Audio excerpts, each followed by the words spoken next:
तत्रैव दुर्लभम मन्ये वैकुंठम प्रिय दर्शन। सबसे दुर्लभ क्या है? मनुष्य शरीर, और उसमें भी सत्संग मिल जाए। मानव शरीर अत्यंत दुर्लभ है, लेकिन दुख की बात यह है कि इसका कोई भरोसा नहीं, क्षण भंग हो, न जाने कब। हम कई बार सोचते हैं, अरे कल तो वो ठीक थे, कल तो हमें बढ़िया मिले बैठे थे, हाँ रात को अटैक पड़ गया, चलिए। हम आपको बिल्कुल रेडी रहना है। ये बस सोचना, अरे हमारा तो कुछ नहीं बिगड़ रहा है, हमारा कुछ नहीं बिगड़। शमशान को जब लोग जाते हैं ना, सबके पीछे पीछे क्या सोचते हैं, यही मरा है, हम कभी नहीं मरेंगे। लेकिन जाते क्यों हैं? वो खुद वहां का रास्ता देखने जाते हैं कि हमें भी आना है। सबको जो पीछे पीछे चल रहे हैं, उन सबको भी एक न एक दिन क्रम बाई क्रम सबको वहीं पर जाना है।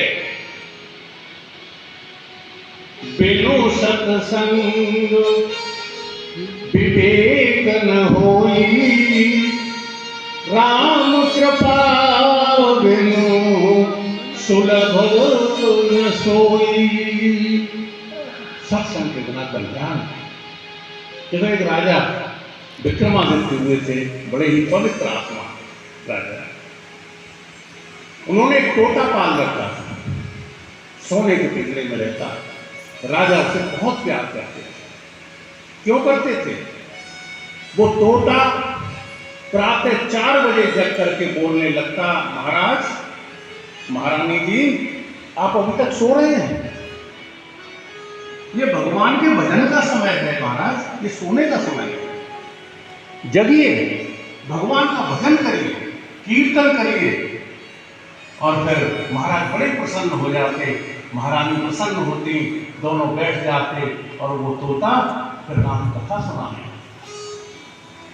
गीता के श्लोक सुनाने लगे। महाराज कितने प्रसन्न थे।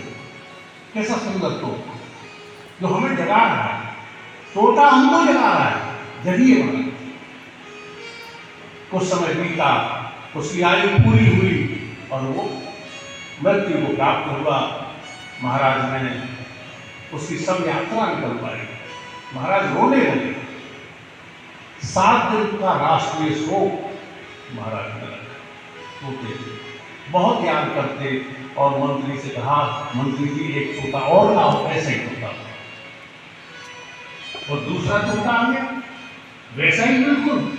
राजा बड़े प्रसन्न हुए, पिंजरे में रख दिया। और प्रातः उठते ही और बस राजा को गाली देने लगा, अबे उठ, मूर्ख उठ, पहले भी मेरे लिए खाने को ला अंडे, वरना पड़ेंगे तुम्हें आराम को। सो रहा है तू, मुझे खाने को तोता। पहला तोता राजा ने सुना, अरे तो बड़ा पुष्ट आ गया, कहां से आ गया। राजा उठे, क्रोध में उसकी गर्दन मरोड़ के और नाले में क्या भेज रहा। एक तोता था जिसके लिए 7 दिन का राज्य में शोक मनाया। तो एक तोता दूसरे दिन ही गर्दन मरोड़ के नाली में। ये काय का प्रभाव?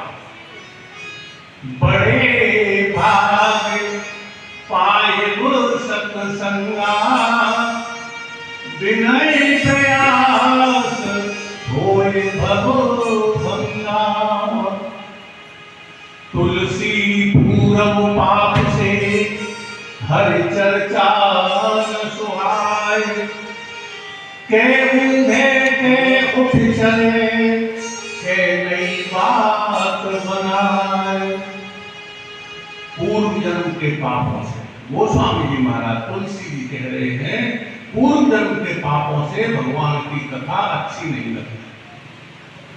पापों ने जीव को पकड़ लिया। पाप जीव को पकड़े रहते हैं और जीव से कहते हैं, तू चाहे कुछ करे चाहे मत करे, मेरे कहने से बस इतना कर कि तू भगवान का कभी नाम मत ले। पाप कहते हैं जीव से। पाप जीव को पकड़ लेते, भगवान का नाम नहीं लेने देते। पाप तुलसी पूरब पाप